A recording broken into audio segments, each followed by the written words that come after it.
anak bang, walaupun itu atas dasar kemauan Laura, gimana bang menurut abang? Saya tidak nanggapin, yang saya tanggapin itu kan bagian persoalan yang berbeda. Yang kedua, mustahil seorang ibu, apalagi Nikita, akan menelantarkan anaknya. Cara orang mendidik seorang ibu, seorang ayah mendidik anaknya dengan cara yang masing-masing dan berbeda-beda. Ya, ini salah satu seorang ibu. Anda saya coret nanti, bisa segitu. Anda kalau tidak pulang keluar dari rumah ini, jangan balik lagi. Itu adalah cara mendidik supaya anaknya itu pulang dan tidak kemana-mana. Itu teknis. Tapi apakah begitu?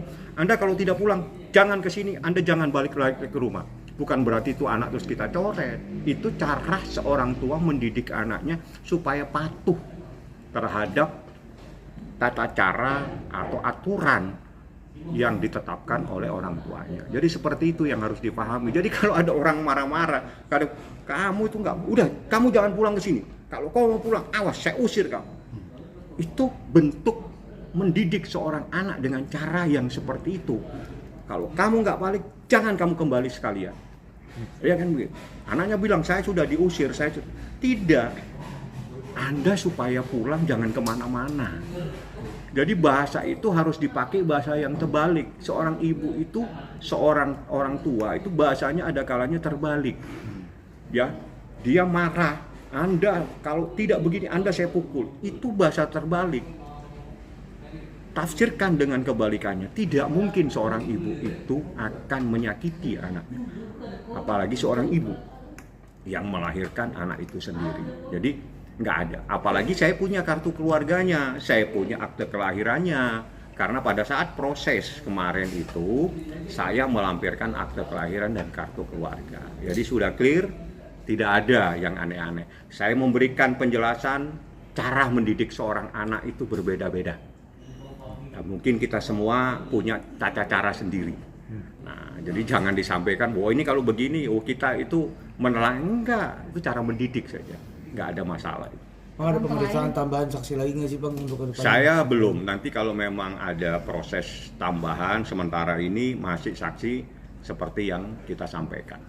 Abang kemarin Bang Rasman nanyain Kanikmir, mana nih kita kamu ngomong doang gitu ternyata nggak datang. Menurut abang gimana? Saya nggak nanggapin ya, karena urusannya nggak ada kaitannya sama. Jadi gini, kewajiban pelapor membuat laporan. Kewajiban pelapor ya, adalah menyampaikan laporannya. Kewajiban pengacara mendampingi, kewajiban advokat mendampingi pelapor.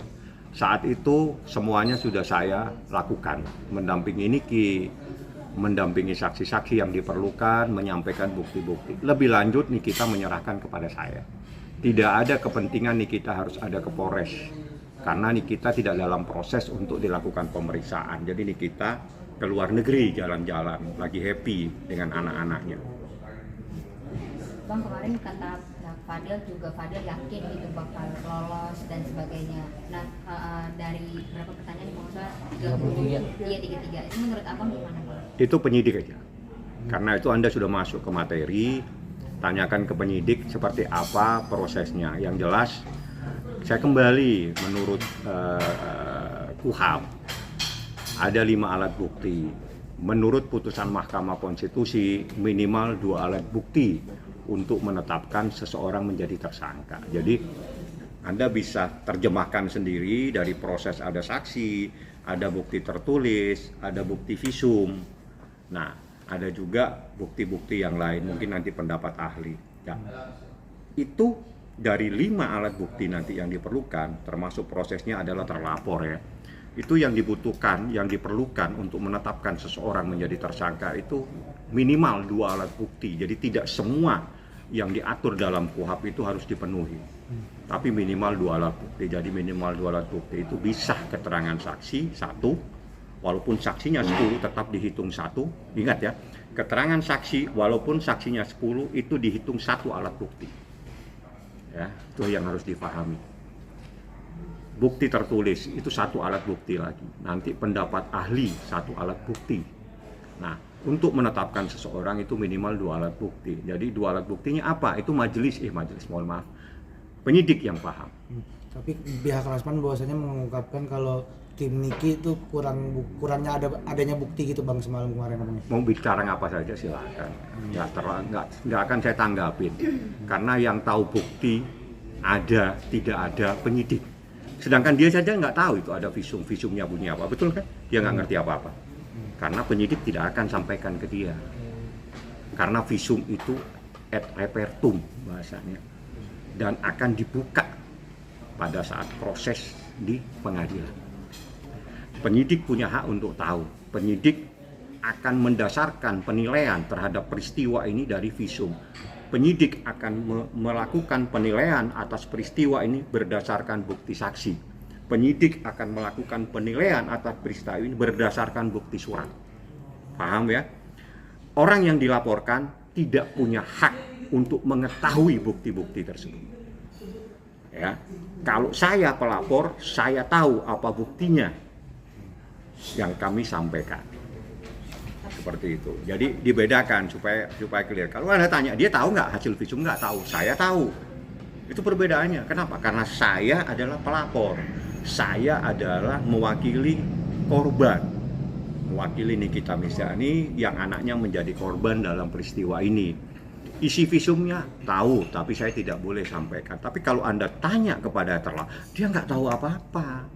Penyidik pun tidak akan menyampaikan visum itu. Bang, artinya Bang udah tahu hasil visumnya. Nah dari hasil visum terus keterangan saksi, berarti dapat disimpulkan bahwa si terlapor ini melakukan tindak pidana yang benar-benar akan terjerat atau bisa kemungkinan statusnya menjadi tersangka, Bang.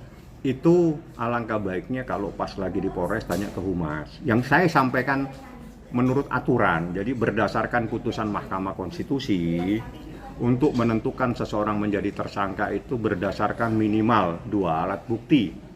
Berdasarkan KUHP ada 5 alat bukti yang diatur, jadi terdiri dari bukti saksi, terus pendapat ahli, bukti surat, kan gitu.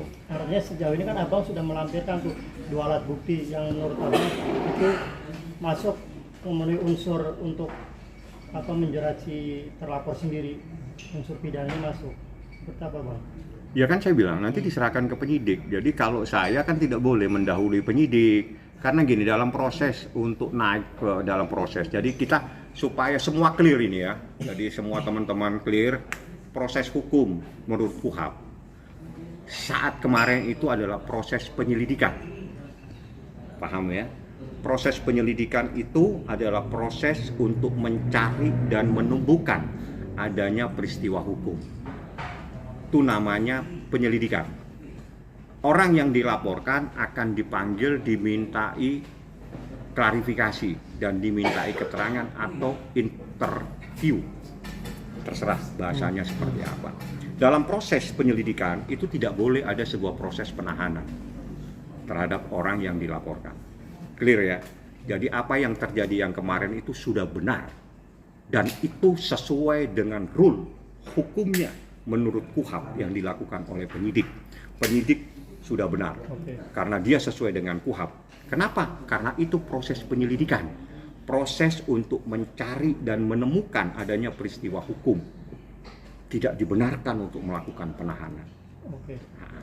Bang, tapi Sudah clear ya, jadi clear semua. Jadi bukan hal yang istimewa kemarin. Bang, tapi kalau melihat pasalnya artinya hukumannya di atas 5 tahun, ini kan bahkan 15 tahun ya Bang. Ya. Kemungkinan untuk ditahan kan ada Bang Kalau menurut KUHP, jadi saya kembali lagi supaya paham. Menurut KUHP, pasal atau perbuatan-perbuatan pidana yang bisa ditahan adalah perbuatan yang diancam hukuman minimal 5 tahun atau beberapa perbuatan tertentu. Salah satu perbuatan tertentu itu adalah penipuan penggelapan yang ancamannya 4 tahun tapi bisa ditahan. Ya, jadi KUHP itu memberikan garis. Perkara tindak pidana dengan ancamannya 5 tahun minimal tahan. Bisa. Atau ada ataunya. Perbuatan-perbuatan pidana yang sebagaimana disebut di bawah ini itu bisa ditahan. Salah satunya adalah penipuan dan penggelapan. Penipuan penggelapan itu tindak pidana dengan ancamannya 4 tahun. Tapi bisa ditahan karena ada pasal yang diatur dalam KUHP merupakan tindak pidana yang bisa dilakukan penahanan. Jadi alasan penahanan adalah alasan objektif. objektifnya sesuai dengan ketentuan yang diatur dalam KUHP. Seperti itu. Nah kalau kasus ini sendiri kemungkinan ditahan Menurut KUHP minimal 5 tahun itu hak dari penyidik secara objektif dia punya hak untuk melakukan penahanan. berarti bisa Bang ya. Menurut KUHP, bukan persoalan bisa tidak bisa. Menurut KUHP pasal-pasal perbuatan-perbuatan pidana itu yang bisa ditahan adalah ancamannya minimal 5 tahun dan perbuatan tertentu yang diatur menurut pasal sekian, contoh penipuan dan penggelapan. Anda bisa simpulkan sendiri dengan saya jabarkan seperti ini. Jadi saya jabarkan menurut KUHP saja supaya kita tidak miss di dalam menjelaskan kepada masyarakat. Oke, terus biasanya proses berikutnya apa Bang setelah? Jadi proses berikutnya yang Anda tanya penyelidikan. Kemarin itu penyelidikan. Jadi bukan hal yang istimewa seseorang itu terus bisa pulang karena wajib pulang. Justru salah kalau penyidik tidak memulangkan orang yang dalam proses penyelidikan. Setelah itu tahapan berikutnya adalah penyidikan. Penyidikan itu dalam rangka untuk mencari dan menemukan siapa yang harus bertanggung jawab atas adanya peristiwa hukum tersebut. Paham ya? Biasanya itu penyidik sudah tahu siapa yang bertanggung jawab.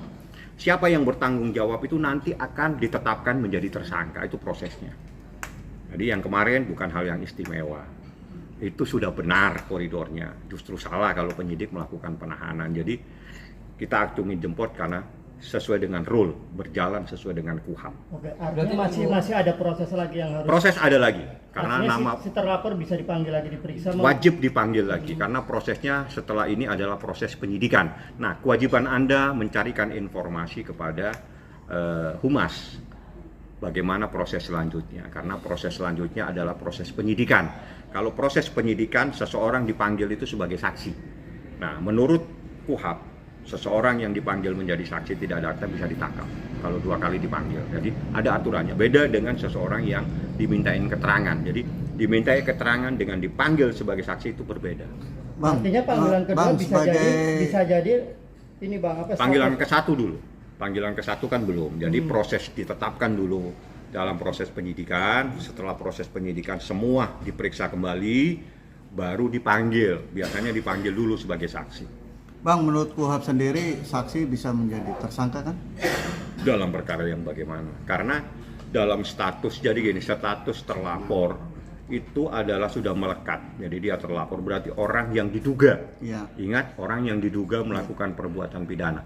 Kalau orang yang diduga melakukan perbuatan pidana, tinggal kita buktikan bahwa dia adalah yang bertanggung jawab atas peristiwa pidana tersebut.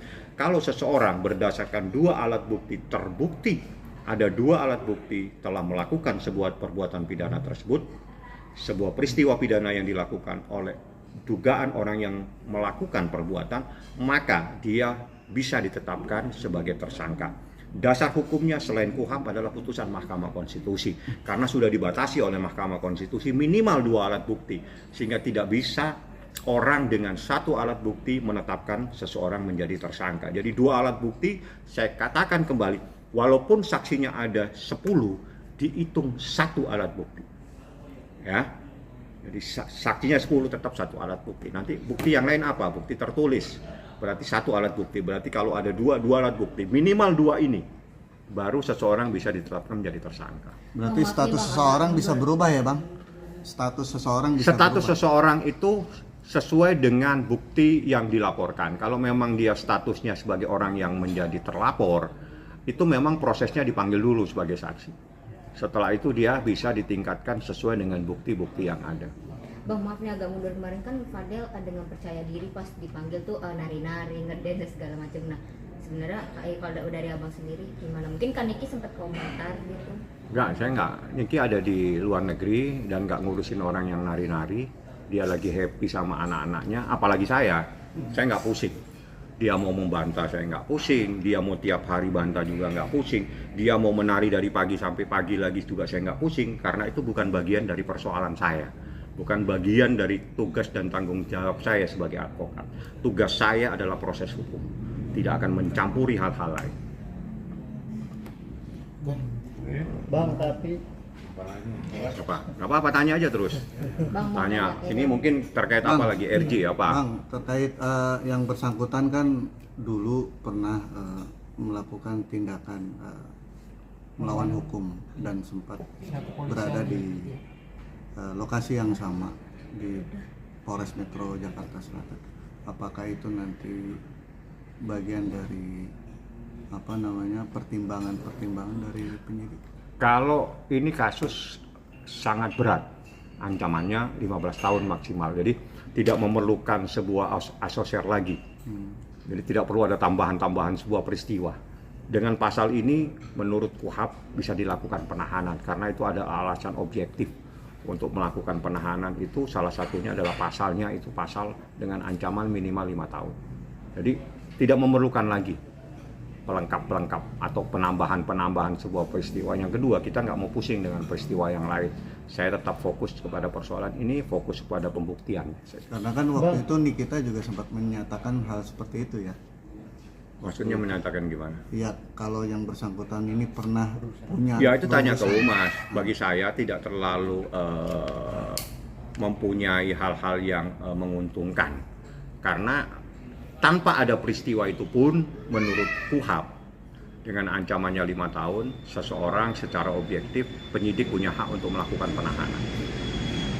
Seperti itu. Bang, laporan ini mau yang di Polda udah ada. Belum, itu pasti memerlukan proses karena itu terkait dengan tindak pidana khusus yang diatur dalam Undang-Undang tahun 2022, yakni Undang-Undang Perlindungan Data Pribadi. Seperti itu. Bang, prosesnya berarti berapa lama Bang sampai? Kalau lama kita ikutin saja. Jadi prosesnya pasti yang dimintain keterangan dulu adalah Nikita nanti membawa bukti apa. Karena saya juga punya bukti di mana Laura juga pernah menyatakan saya punya bukti real. Kalau nggak salah begitu kalimatnya. Saya ingat banget itu. Tapi dia tidak pernah nunjukkan bukti itu. Kenapa orang lain, bukan sanak, bukan saudara, bukan orang tuanya, menyampaikan kepada masyarakat sesuatu data pribadi yang menurut pasal 4 itu adalah data kesehatan, yang menurut pasal 65 Undang-Undang Perlindungan Data Pribadi itu adalah tidak dibenarkan. Menurut pasal 67, perbuatan yang tidak dibenarkan tersebut diancam ancaman hukuman 4 tahun. Jadi saya real hukumnya saja. Saya jelaskan saja secara hukum. Jadi kita dasarnya juga ada. Yang punya data saja itu satu, itu data anak di bawah umur. Nah, untuk melakukan itu pun tanpa persetujuan orang tuanya itu tidak boleh. Makanya kita mau telusuri siapa yang membuat anak ini melakukan perbuatan yang bertentangan. Bertentangan itu dalam artian tanpa persetujuan orang tuanya itu tidak boleh. Karena itu anak di bawah 18 tahun. Seperti itu. Bang, tapi menurut Rasman sendiri, menurut Bang Rasman itu laporannya itu nothing, itu bukan apa-apa. Nggak apa-apa, dihadapin aja lah. Jadi saya nggak mau nanggapin rekan saya, tapi yang jelas itu adalah dalam proses untuk meluruskan sesuatu karena itu anak adalah anaknya Nikita, anak itu anak di bawah umur, belum 18 tahun, dan data yang dipublish itu adalah data yang menurut Undang-Undang Perlindungan Data Pribadi itu sesuatu yang dilarang. Bang, penegasan aja Bang, berarti Nikita kemungkinan besar akan menjadi dijadikan saksi Bang ya, diperiksa. Doniki pasti jadi saksi. Sedangkan Laura nggak mungkin Bang ya, karena dibawa. Jadi itu teknis, jadi kalau Laura pun diminta keterangan atau diminta sebagai saksi pasti didampingi Nikita. Wajib ada Nikita, kalau nggak boleh. Karena Itu dibawa. sesuai dengan Undang-Undang Perlindungan Anak.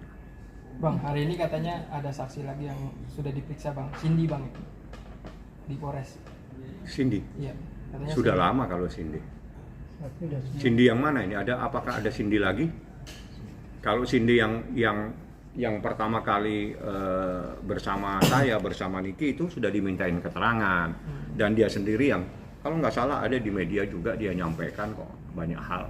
Ya seingat saya seperti itu. Kalau dia sudah diperiksa. Tapi kalau ada saksi lain, coba saya akan lakukan cross check ke penyidik. Jadi itu sebetulnya begini, saya tidak punya hak untuk membatasi, saya tidak punya hak, tapi penyidik punya hak untuk melihat sebuah peristiwa kalau memang diperlukan tambahan saksi dalam rangka untuk mencari dan menemukan sebuah peristiwa hukum, polisi berhak memanggil siapa saja yang terkait dengan peristiwa tersebut. Jadi ingat, polisi diberi kewenangan menurut undang-undang untuk memanggil siapa saja yang terkait dengan persoalan tersebut. Jadi siapa yang dipanggil saya tidak tahu, dan saya juga tidak boleh mengetahui apa yang akan dilakukan oleh penyidik. Itu menjadi kewenangannya dia. Paling kita mau tanya prosesnya seperti apa.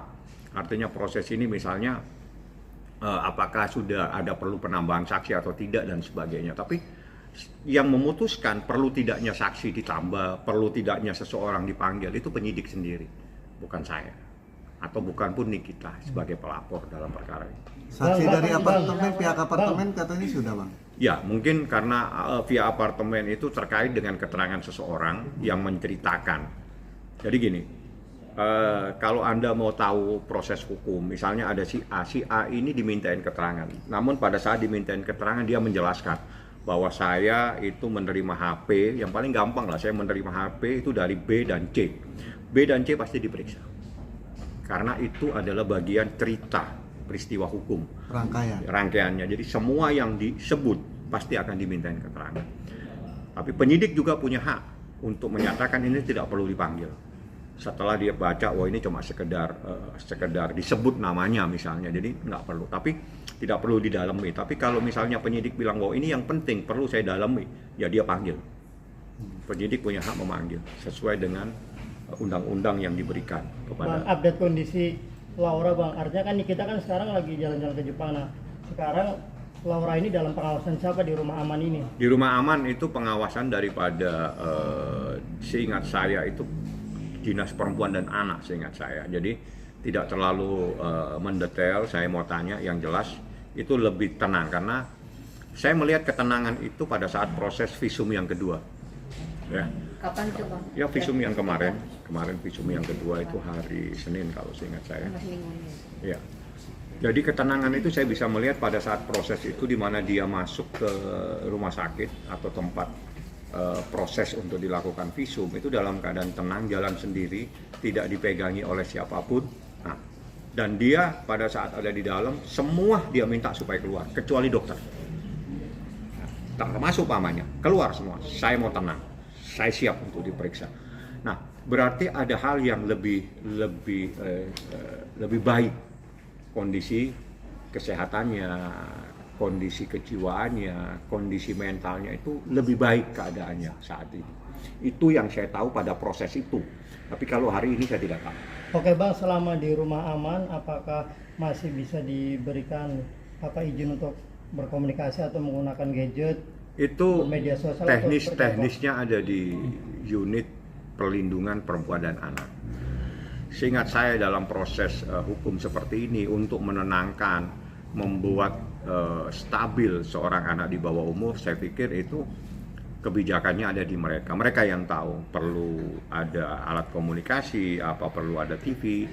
Kita juga tidak punya hak untuk meminta dan melarang. Jadi mereka punya aturan dan mereka yang menerapkan. Kita hanya minta tolong supaya anak kita sementara biar ada di sana supaya lebih tenang keadaannya. Karena kalau tidak, nanti malah dia problem untuk dirinya sendiri dan membuat problem lagi, marah-marah dengan orang tuanya seperti itu. Bang, dibutuhkan waktu berapa lama sampai akhirnya bisa keluar dari rumah aman tersebut? Kalau itu nanti pada saat kesimpulan ya, dari kesimpulan hasil resum atau hasil pemeriksaan dari unit perlindungan perempuan dan anak, nanti mereka yang menyatakan bahwa ini sudah patut dan sebagainya. Tapi progres ini, proses dia di sana sampai kemarin saya bertemu di rumah sakit, itu progresnya jauh lebih baik. Nah, saya melihat lebih baiknya itu di saat dia begitu tenang dia masuk ke rumah sakit. Ya, tenang dia masuk rumah sakit, bahkan kakak pamannya pun tidak dibenarkan untuk mendampingi dia. Nah, dia pada saat diproses visum tidak ada sebuah keberatan, memberontak ataupun dia menutup supaya dia tidak bisa, tidak ada.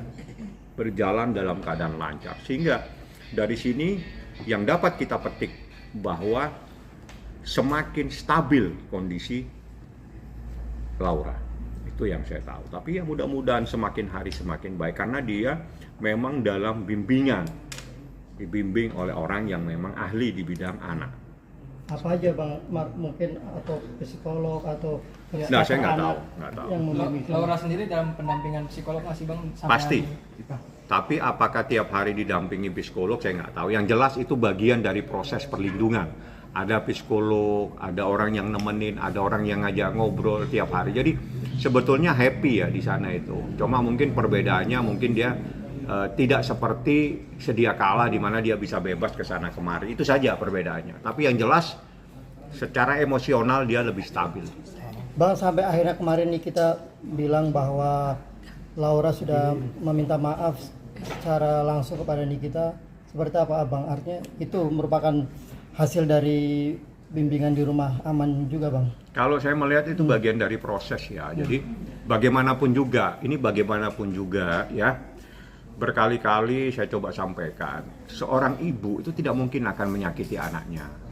Ya, dia pasti ingin yang terbaik untuk anaknya. Seorang anak pasti merindukan ibunya. Nah, di saat seperti ini yang kemarin terjadi miss, ini perlahan-lahan diperbaiki.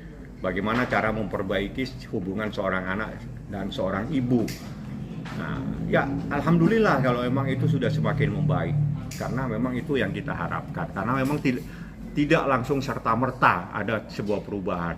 Tapi kalau melihat perubahan step by step, ini perubahannya yang luar biasa. Jadi perkembangan yang luar biasa di mana secara psikis itu dia lebih stabil. Bang, tapi ada nggak mungkin Laura merasa jenuh atau bosan di rumah aman sendiri? Waduh, saya sendiri tidak bisa berkomunikasi. Ya, jujur saya tidak bisa berkomunikasi. Bahkan saya pun kalau harus ke sana tidak mungkin bisa. Ya, karena itu sangat rahasia dan yang bisa itu hanya Nikita. Jadi pengacaranya pun tidak punya hak untuk bertemu. Walaupun seandainya saya datang, misalnya saya tahu, saya bilang saya pengacaranya Nikita, pasti saya diusir. Tanpa didampingi oleh ibunya, tidak ada yang bisa boleh ketemu dengan Laura. Abang berarti udah belum bertemu sama Laura lagi ya? Berarti? Tidak bertemu lagi. Saya bertemu terakhir visum yang kedua. Bang, kalau orang tuanya Nikita itu bertemu dibatasi atau bebas Ya, safari? bebas saja kalau dia. Tapi dalam proses ini yang terpenting itu bukan persoalan bertemu. Apa yang menjadi kebutuhan daripada anak tersebut dipenuhi. Yang kedua seperti keperluan, informasi yang saya terima kemarin dia perlu buku, disiapkan bukunya. Dia perlu apa disiapkan. Dan ketenangan ini yang dibutuhkan. Nah, jangan sampai dalam proses ini tiba-tiba ini kita datang dia masih belum dalam keadaan stabil, terjadi emosi lagi, marah-marah lagi. Jadi itu yang dihindarin sehingga tidak ada kewajiban. Tapi Niki tahu perkembangannya itu anak dari hari ke hari, dari pagi, siang dan sore ini kita tahu. Oke, artinya berarti fasilitas apa yang diinginkan oleh Laura Nikita mencoba untuk memberikan Abang? Ya, yang bisa diberikan itu misalnya dia perlu bacaan buku, tapi terkait dengan alat komunikasi mungkin dibatasi atau mungkin tidak dikasih, saya tidak tahu. Dia butuh buku, itu disiapkan. Mungkin dia butuh apa lagi, pasti disiapkan. Tapi kalau misalnya tiba-tiba dia butuh HP, itu mungkin tidak diizinkan oleh mereka. Jadi itu yang harus dipahami. Dia dalam keadaan stabil, kondisinya lebih baik dari kemarin. Dan kalau misalnya informasi yang saya baca dia minta maaf itu alhamdulillah. Karena yang saya katakan tadi, ibu pasti akan melindungi anaknya. Kan gitu. Dan anak pasti merindukan ibunya. Berarti Laura sejak di karantina istilahnya Bang ya, itu tidak memainkan handphone atau sama sekali tidak memainkan? Saya tidak tahu. Tempatnya pun saya tidak tahu. Jadi alangkah baiknya yang punya hak itu Anda bisa konfirmasi dengan penyidik. Penyidik yang tahu, karena Niki pada saat itu menyerahkan kepada penyidik, membuatkan surat supaya lebih tenang anak saya untuk sementara waktu, biar ditenangkan di satu tempat. Namanya safe house, jadi bukan di apa tadi bahasanya? Karantina bukan. Kalau mau naik haji mungkin. Rumah aman ya Bang? Bang, pembatasan dari Laura itu demi kepentingan hukum apa Bang? Kepentingan Laura. Kepentingan Laura ya? Ya, kalau kepentingan hukum, kalau memang dia santai ya di rumah. Tapi untuk kepentingannya dia, supaya dia lebih tenang, kan gini.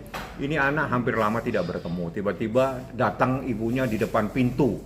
Itu kan satu dia kaget, itu pasti. Itu siapa lagi, ada pamannya, ada segala macam orang. Jadi ya biar tenang dulu. Tapi saya melihat kemajuan yang luar biasa itu pada saat visum yang kedua. dia lebih tenang, jalan sendiri tanpa dipegangin oleh siapapun. Itu kan hal yang luar biasa, yang dimana kemarin untuk membawa dia pun susahnya luar biasa. Jadi hal yang berbeda. Jadi kejadian pada saat di apartemen dan kejadian kemarin di visum itu bertolak belakang. Ini lebih baik, lebih bagus keadaannya.